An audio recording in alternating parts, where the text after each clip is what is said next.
Andre Lumboga was devoured by his starving python. Kellyanne Waltz was mauled by her 350-pound black bear, and Mark Vogel was bitten and killed by his pet black widow spider. Let's look at chilling cases where animals violently turned on their owners.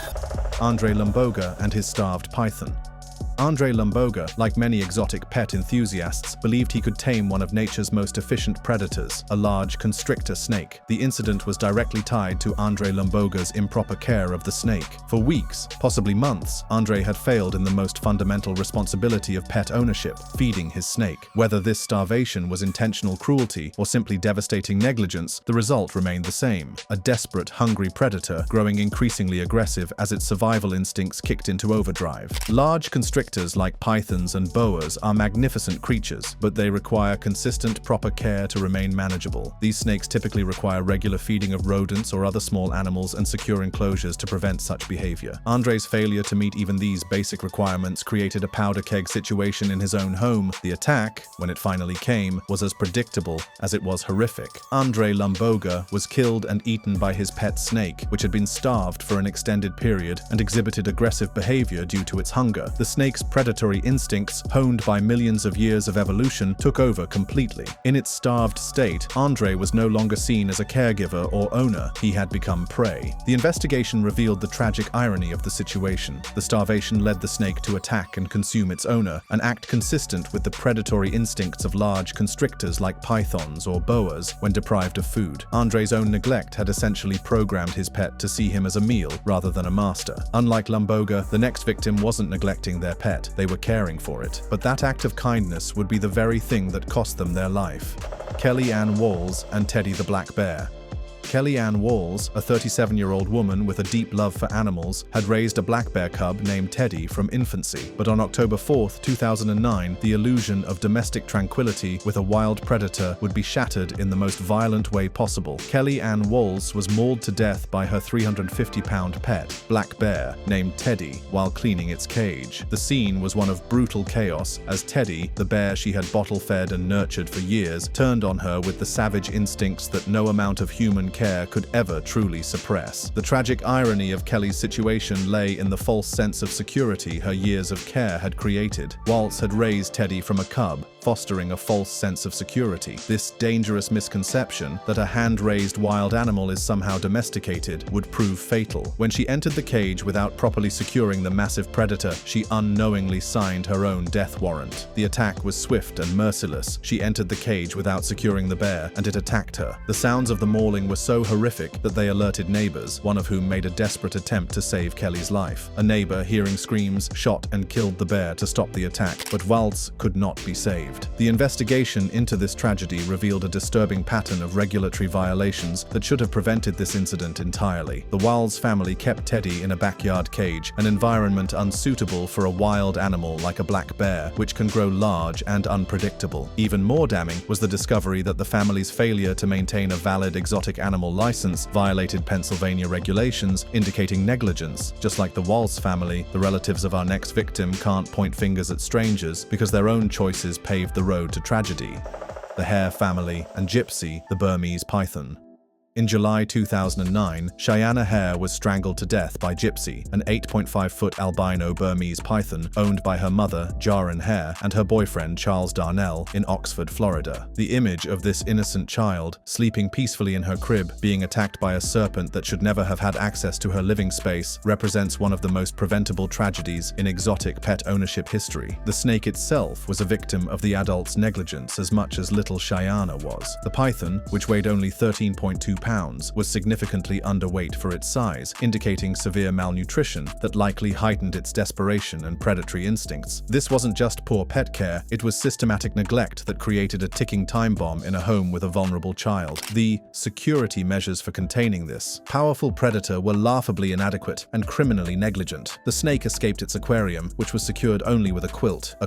For an 8.5-foot python capable of crushing the life out of a 2-year-old child. The sheer inadequacy of this containment containment system demonstrates either complete ignorance about the animal they were keeping or callous disregard for the safety of everyone in the home. The attack itself was as inevitable as it was tragic. The python wrapped around the child in her crib, killing her. The snake, driven by starvation and operating on pure predatory instinct, saw only prey, not a human child, not someone to be protected, just an opportunity to feed. Justice, when it finally came, reflected the severity of the adult's negligence. Hare and Darnell were convicted of third-degree murder, manslaughter, and child neglect, receiving 12-year prison sentences. The courts recognized what any reasonable person could see. This wasn't an accident or an act of God. It was the predictable result of criminal negligence. The next case involves a fatal attack by an animal so dangerous that the victim's own state had outlawed keeping it as a pet.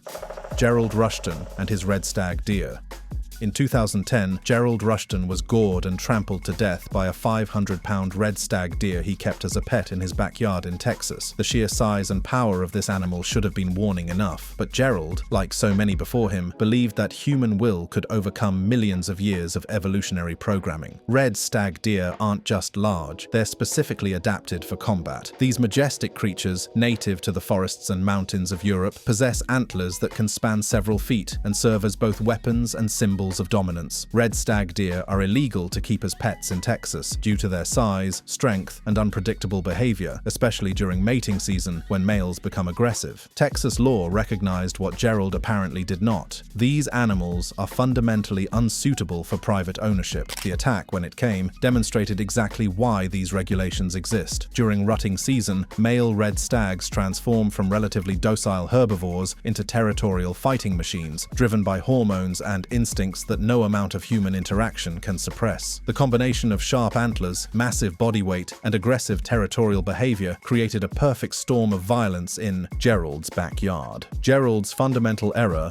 lay in his assessment of both the animal and his own capabilities. Rushton's decision to keep a wild animal like a red stag deer in violation of Texas law was inherently risky. But beyond the legal violations, his setup was woefully inadequate for containing such a powerful creature. The backyard setting suggests inadequate space and safety measures for such a large animal, while Rushton likely underestimated the deer's strength and aggression. Just like Rushton, the next victim's fascination with exotic wildlife turned from passion to fatal obsession. Mark Vogel and his black widow spider.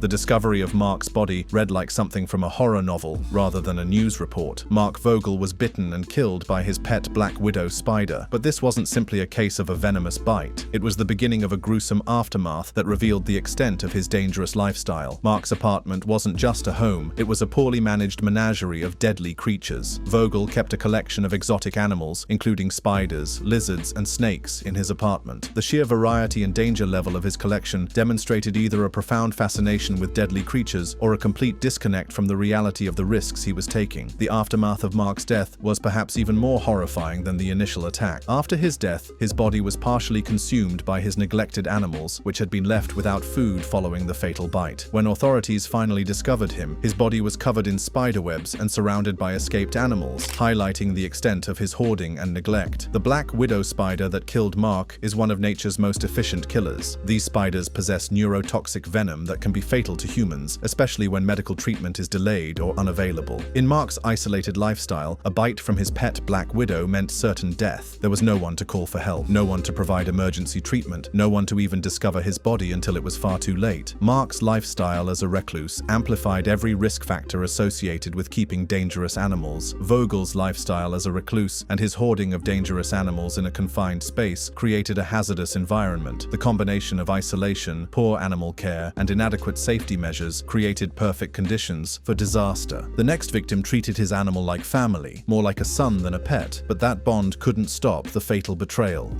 Marius Els and Humphrey the hippopotamus.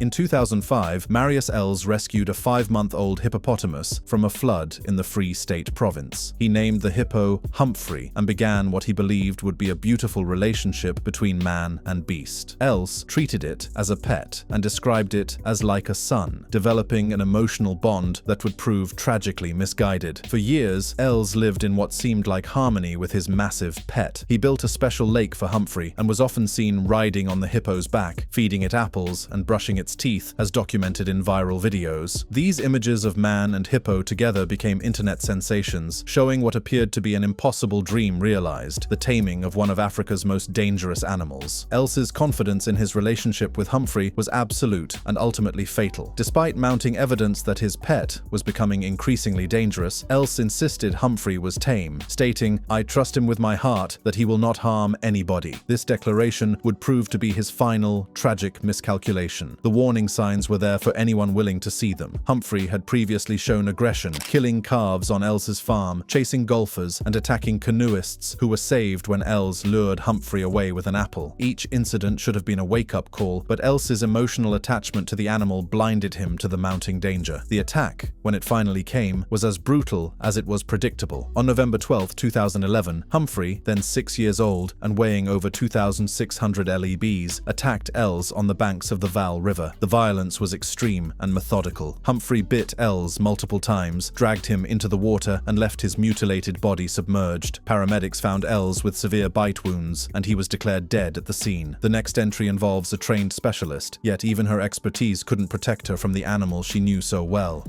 Cynthia Lee Gamble and her Bengal tiger.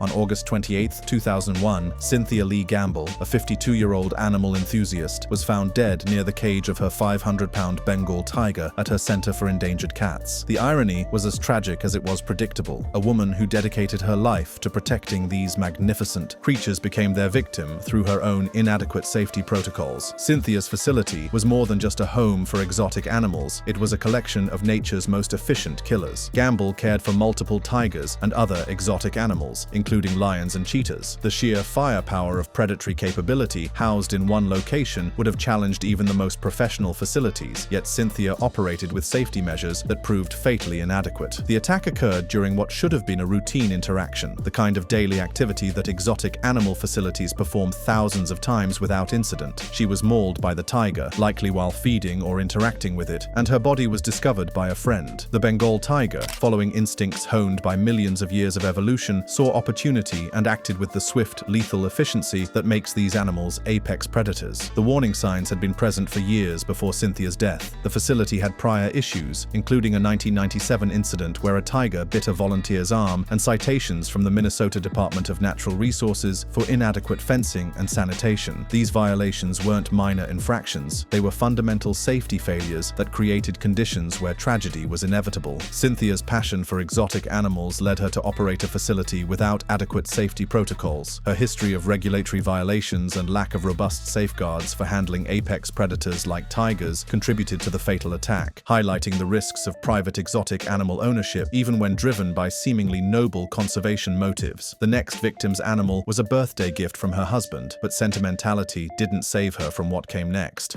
Pam Weaver and her pet camel.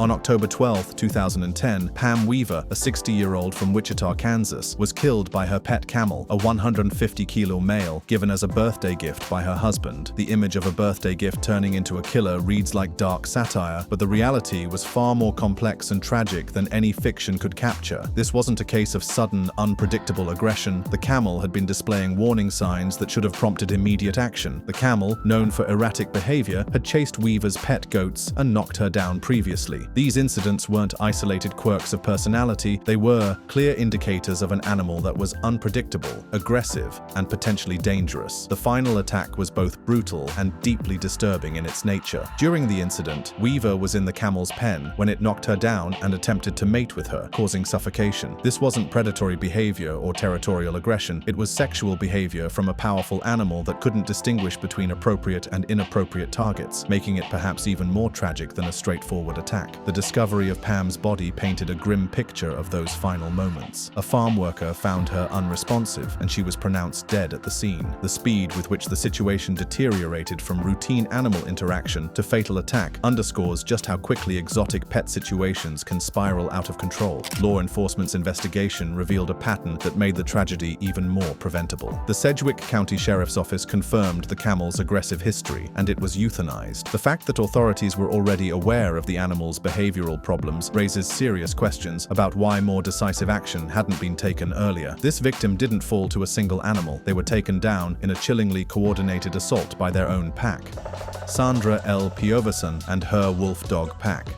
In July 2006, Sandra L. Piovesan, a 50-year-old from Salem Township, Pennsylvania, was found dead in an enclosure with her 9 wolf-dog hybrids. The scene that greeted investigators was one of primitive savagery, a pack of animals that had reverted to their most basic instincts, treating their caregiver as prey rather than pack leader. The attack itself demonstrated the pack mentality that makes wolf-dog hybrids particularly dangerous. The animals, a mix of wolves and domestic dogs, attacked her, inflicting severe claw and bite wounds that caused fatal blood loss. This wasn't a single animal acting out of desperation or fear. This was coordinated pack behavior, multiple animals working together to bring down what they perceived as prey. The gruesome aftermath revealed just how completely Sandra's animals had abandoned any recognition of her as their caregiver. Her body was partially eaten. The image of domestic pets consuming their owner represents one of the most fundamental betrayals possible in the human-animal relationship, demonstrating that hybrid vigor can sometimes mean hybrid danger. The community's helplessness in the face of the attack highlighted how quickly these situations can spiral beyond human control. Neighbors heard screams but couldn't intervene in time. The sounds of the attack, a human being torn apart by a pack of wolf dogs, must have been among the most terrifying sounds imaginable, yet there was nothing bystanders could do to stop the carnage. Even wildlife officials recognized the inherent problems with Sandra's collection. The Pennsylvania Game Commission noted prior warnings about the hybrid's unpredictable nature. These weren't surprise observations discovered after the fact. They were known issues that had been identified before the tragedy occurred, making Sandra's death even more preventable. The aftermath was swift and decisive. The animals were euthanized due to their aggression and lack of suitable relocation options. Once wolf-dog hybrids have killed and eaten a human being, there's no rehabilitation possible, no sanctuary willing to take them, no future except death. Just like Sandra, the next victim was attacked by the very pet they had raised and cared for.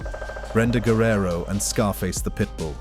On January 17, 2017, Brenda Guerrero, a 52-year-old from Tampa, Florida, was fatally mauled by her pit bull, Scarface, in her backyard while attempting to put a sweater on him. The mundane nature of the trigger makes this case particularly heartbreaking. Brenda was simply trying to care for her dog, but her good intentions would prove fatal. The incident revealed how quickly a routine pet interaction can transform into a life-threatening emergency. The act likely caused stress, triggering the attack. For reasons that may never be fully understood, Scarface perceived the sweater as a threat or source of extreme discomfort, responding with the kind of explosive aggression that makes certain dog breeds particularly dangerous in domestic settings. The attack's violence extended beyond just Brenda, demonstrating how quickly these situations can spiral out of control. Her husband, Ismael Guerrero, and their son were bitten while attempting to intervene. The family's desperate attempts to save Brenda put them in harm's way, showing how a single dog's aggression can threaten multiple family members in a matter of moments. The community response was immediate, but ultimately insufficient to save Brenda's life. Neighbors called 911, and Hillsborough County Animal Control subdued Scarface with a taser. Despite the quick response from both neighbors and authorities, Brenda was pronounced dead at the scene, and Scarface was euthanized. The tragedy highlighted a critical gap in many pet owners' understanding of canine psychology. Guerrero's attempt to dress Scarface suggests a lack of awareness of canine stress signals. Many dogs, particularly powerful breeds like pit bulls, can become extremely stressed when forced into clothing or restraints, but owners often don't recognize the warning signs until it's too late. Not even the desperate efforts of her son and husband could save the next victim from the violent onslaught of the family pets.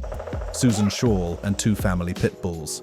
On August 29, 2016, Susan Shaw, 60 years old, was mauled to death by 2 family pit bulls at her home in the 31900 block of Black Widow Drive, Conifer, Colorado. The attack occurred around 7 p.m. in what should have been the safety of her own garage doorway, transforming a familiar space into a scene of unimaginable violence. The severity of Susan's injuries painted a picture of an absolutely ferocious attack. Susan suffered severe injuries, particularly to her face, neck, arms, and legs, with her carotid artery severed, leading to her death at the scene. The precision with which the dogs targeted vital areas suggests either incredible unluck or the kind of sustained, focused aggression that makes these attacks so devastating. The family's attempts to save Susan demonstrated both courage and the helplessness that accompanies such attacks. Her son, Richard Shaw, was injured while attempting to intervene, sustaining non-life-threatening bite wounds to his arm. He was treated and released from Swedish Medical Center in Inglewood, but his mother could not be saved. The dogs involved weren't strangers dogs or recently acquired animals. They were long-term family members with a complex history. The two dogs were described as terrier Pitbull mixes, one white and brown and the other nearly all black. They were family pets, with one previously owned by Susan's late husband and the other by Richard, who cared for both after his father's death in July 2016. The timing of the attack, just a month after the patriarch's death, raises questions about how changes in family dynamics might affect animal behavior. The emergency response revealed the chaos and desperation of the scene. Jefferson County Sheriff's deputies responded to a frantic 911 call from Richard. First responders found Susan barely conscious and applied a tourniquet, but she could not be saved. A medical helicopter was called, but later cancelled due to her death. It took approximately 30 minutes to contain the dogs, which were found loose on a deck. The investigation revealed a troubling history that should have served as a warning. In 2008, Richard received a warning citation from Animal Control after a neighbor reported the dogs being loose and aggressive, indicating a history of concerning behavior. This prior incident suggests that the dog's potential for aggression had been documented years before the fatal attack. Unlike most cases we've seen, this next one is almost too shocking to believe, given the harmless image of the animals involved.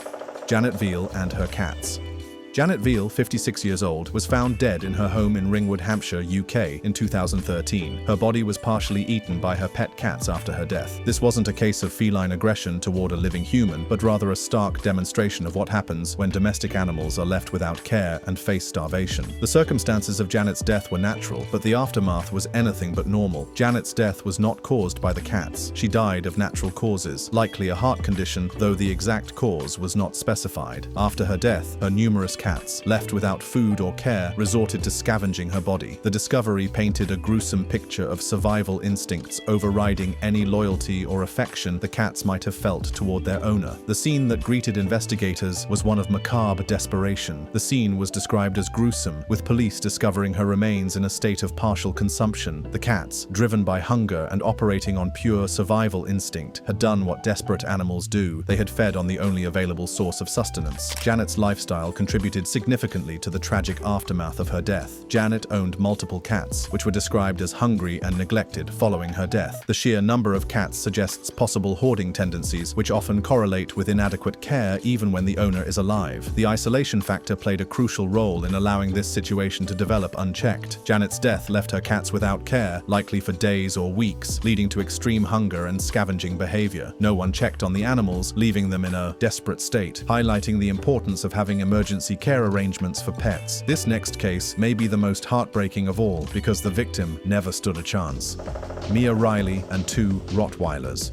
On February 12, 2023, Mia Riley, a 5-week-old infant, was killed by two Rottweilers in Memphis, Tennessee, USA. The image of a tiny baby, helpless in her cradle, being attacked by dogs weighing more than 10 times her body weight, represents one of the most tragic scenarios possible in human-animal interactions. The attack demonstrated the incredible fragility of infant life when confronted with large, powerful animals. Mia was sleeping in her cradle when the two family Rottweilers attacked her, inflicting major skull trauma and internal bleeding. The fact that she was sleeping, completely defenseless and unaware, makes this tragedy even more heartbreaking. The severity of the injuries reflected the massive size and strength differential between the infant and her attackers. She was pronounced dead at the scene due to the severity of her injuries. For a 5-week-old baby, any aggressive contact with a full-grown Rottweiler would likely prove fatal, regardless of medical intervention. The investigation into this tragedy revealed fundamental failures in protecting the most vulnerable member of the household. The source highlights a failure to supervise or secure the dogs around a vulnerable infant as a significant factor. The dog's access to the baby's sleeping area represents a catastrophic breach of basic safety protocols. Just like Mia Riley, the next victim was completely defenseless in the face of the attack. Jeden Pollard and an Australian cattle dog.